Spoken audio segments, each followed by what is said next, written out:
নমস্কার রাজাবাবু। নমস্কার মহিমবাবু। বসুন বসুন রাজাবাবু। ফালতু রাজাবাবুকে এক কাপ চা দে। আমি এক্ষুনি আনছি। তারপর বলুন রাজাবাবু, হঠাৎ কি মনে করে আমার বাড়িতে পদধূলি দিলেন?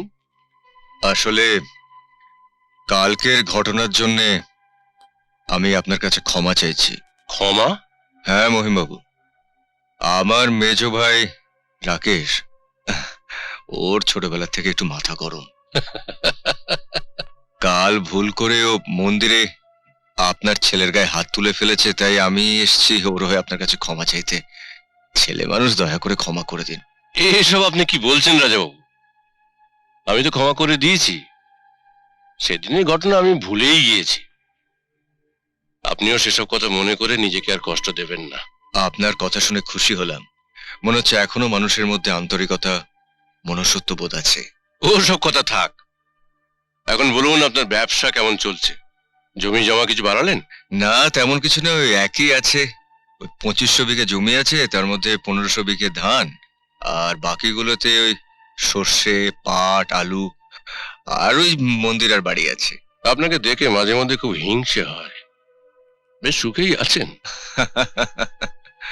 কেন, আপনি তো বেশ সুখেই আছেন। আপনারও তো কোনো কিছুর অভাব নেই। আছে, মানসিক শান্তির অভাব আছে। অর্থ সম্পত্তি সবই আছে, কিন্তু ওই বাপ আর বেটা, একটা মেয়ে নেই বাড়িতে যার ছোঁয়ায় বাড়িটা একটু অন্যরকম হয়ে উঠবে। ভাবছি রাজাবাবু, অপুটার এবার বিয়ে দেব, কিন্তু বহু খুঁজেও অপুর জন্য একজন সুশীলা, বুদ্ধিমতী, সুন্দরী মেয়ে পাচ্ছি না, যে আমার মেয়ে হয়ে এই বাড়িটা আলো করে রাখবে। তা এতে এত ভেঙে পড়ার কি আছে মহিমবাবু? আপনি চাইলে আমি আপনাকে সুশীলা, সুন্দরী, বুদ্ধিমতী মেয়ের সন্ধান দিতে পারি।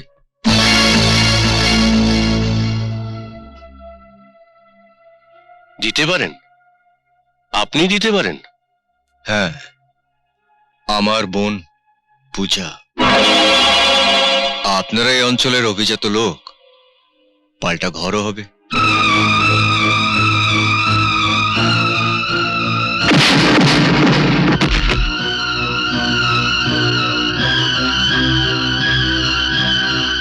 কি ভাবছেন মহিমবাবু? আমি কি আপনার আত্মীয় হওয়ার যোগ্য নই? না না না না, এই আপনি কি বলছেন রাজাবাবু? এ তো আমার পরম সৌভাগ্য। আর আপনার বোনকে তো আমি দেখেওছি। পূজা আমার বোন বলে বলছি না, ওরকম মেয়ে লাখে একটাই হয়। আমরা 3 ভাই ওকে বাবা মা স্নেহ দিয়ে বড় করেছি। ও সুখী হলে আমরাও সুখী। আমি আপনাকে কথা দিচ্ছি রাজাবাবু, পূজাকে আমি সুখেই রাখবো। তবে আগে জানা দরকার অপুকে ওর পছন্দ কি না। কি কেমন লাগছে? পছন্দ হলো? এ ভারী অন্যায় ঘন্টা মামা, এভাবে কেউ চুপি চুপি ঘরে ঢোকে? তুমিও তো বাবা কেমন চুপি চুপি ছবি দেখছিলে, তাই আমাকেও চুপি চুপি আসতে হলো। এবার বলো তো কেমন লাগছে? পছন্দ হলো? জানি না, যাও। আপনার কাছ থেকে খবর পেয়ে বিয়ের পাকা কথা বলতে চলে এলাম রাজাবাবু। খুব ভালো করেছেন।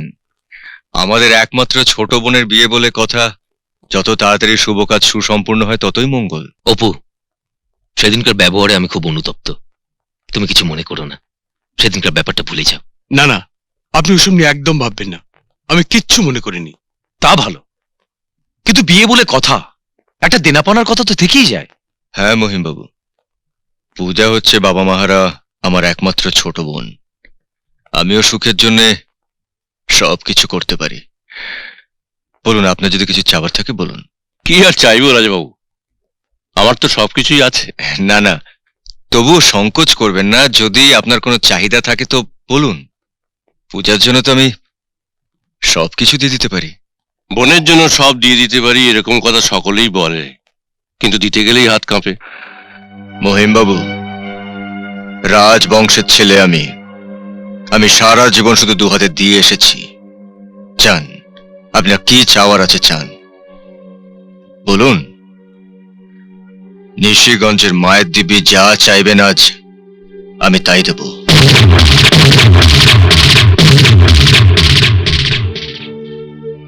আপনার বয়স অল্প রাজাবাবু, রক্ত গরম। আজকের দিনে যতই একমাত্র বোন হোক না কেন, বোনের বিয়েতে দাদা সবকিছু দিয়ে তো নিঃস্ব হতে পারে না। আজকের দিনে দাদারা তার বোনের জন্য কি করে আমি তা জানি না, তবে আমার বোনের সুখের জন্যে আমি তাকে সব কিছু দিতে পারি। তাই নাকি? তা দিন, আপনার সমস্ত সম্পত্তি লিখে দিন। কি পারবেন তো রাজাবাবু আপনার স্থাবর অস্থাবর সমস্ত সম্পত্তি লিখে দিতে?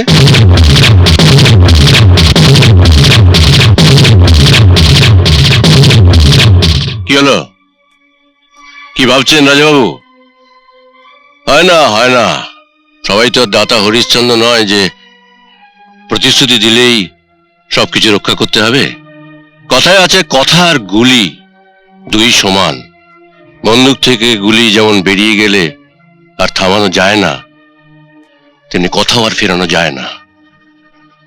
যাই হোক, আপনার বোনকে আমার খুব পছন্দ হয়েছে। আমার আর কিছু চাই না। আয় ফালতু। দাঁড়ান, আমি প্রতিশ্রুতি দিলাম আজ থেকে আমার স্থাবর অস্থাবর এই সব কিছুর মালিক আমার ছোট বোন পূজা। সবকিছু ভেবে চিন্তে সিদ্ধান্ত নিয়েছেন তো রাজাবাবু? সিদ্ধান্তটা আমি আমার মাথা থেকে নয় মহিমবাবু, মন থেকে নিয়েছি। এখানে ভাবনার থেকে বেশি ভালোবাসা, একটা বোনের প্রতি তার দাদার কর্তব্য। তাহলে ওই কথাই রইল, যৌতুক হিসেবে আপনার সমস্ত সম্পত্তি আপনি আপনার বোনের নামে লিখে দিচ্ছেন। আরে মশাই, এতদিন তো শুধু আপনার নামই শুনেছি, আজ সচক্ষে দেখলাম। পাজি থেকে বিয়ের দিনটা তাহলে আমি পরে জানিয়ে দেবো। আজ আসি, নমস্কার। নমস্কার।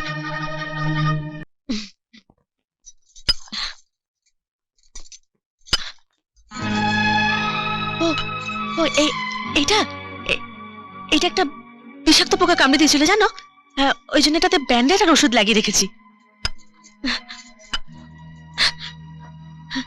তোমরা খাও, আমি রান্নাঘর থেকে এক্ষুনি আসছি। নে শুরু কর।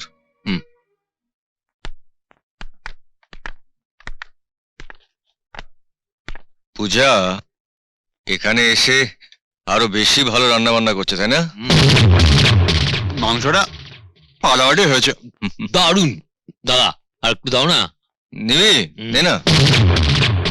পূজা এখানে এসে একেবারে গিন্নি হয়ে গেছে। এখানে খুব সুখেই আছে। কিরে, আর কিছু নিবি তুই? না। বোনকে দেখার নাম করে এরা তো ভিখিরির মতো খেয়েই যাচ্ছে। কিরে অপু? হ্যাঁ, আমিও তো তাই দেখছি। অবশ্য হবে নাই বা কেন, যা সম্পত্তি ছিল সব পূজাকে দিয়ে তোরা সত্যি বিক্রি হয়ে গেছে।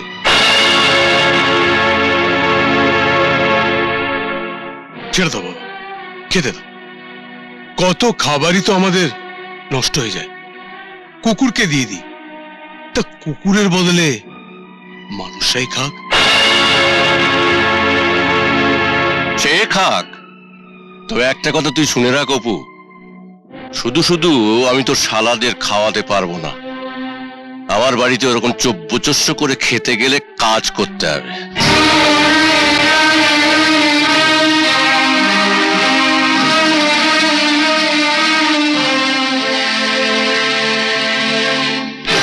রাজা মাঠের কাজ করবে, চাষাবাদের হিসেবটাও ভালোই পারে। রাকেশকে গোয়াল আর পোল্ট্রি দেখার দায়িত্বটা দিয়ে দে। দেখিস আবার ডিম চুরি করে বিক্রি টিক্রি করে না বসে। রানা শুনেছি কলেজে পড়াশোনা করে, ওকে লেখাপড়া ছাড়িয়ে দিয়ে ঘরের ফাই ফরমাস খাটতে বল। ঠিক আছে বাবা, ঠিক আছে, ওরা তাই করবে। কিন্তু তা বলে তুমি ওদের খাবারের খোঁটা দিও না। কতই বা খাবে ওরা? কি হলো বর্দা, তোমরা খাওয়া দাওয়া বন্ধ করে উঠে পড়লে যে? কি হয়েছে বর্দা, তোমরা কাঁদছো কেন? কাঁদছি না, আসলে পেটটা একেবারে ভরে গেছে রে তোকে দেখে। তুই এখানে কত সুখী আছিস, ভালো আছিস। ও বুঝেছি, আর বলতে হবে না।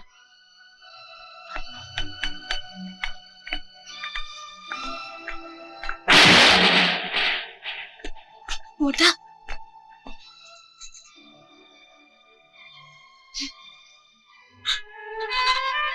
তোর পাগলি, তুই কাঁদছিস কেন? তুই সুখী হলে তো আমরা সুখী। পর্দা, তোমরা কতটা সুখ পেলে তা আমি জানি না, কিন্তু যদি পারো তো তোমাদের এই হতভাগিনী মনটাকে ক্ষমা করে দিও।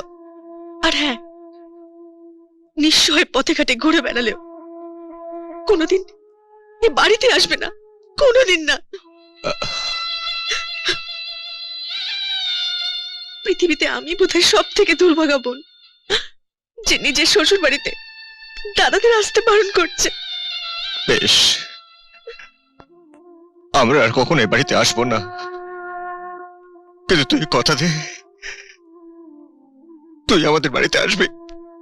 জানি না বর্দা, আমার ভাগ্যে কি আছে আমি জানি না, আমি কিচ্ছু জানি না।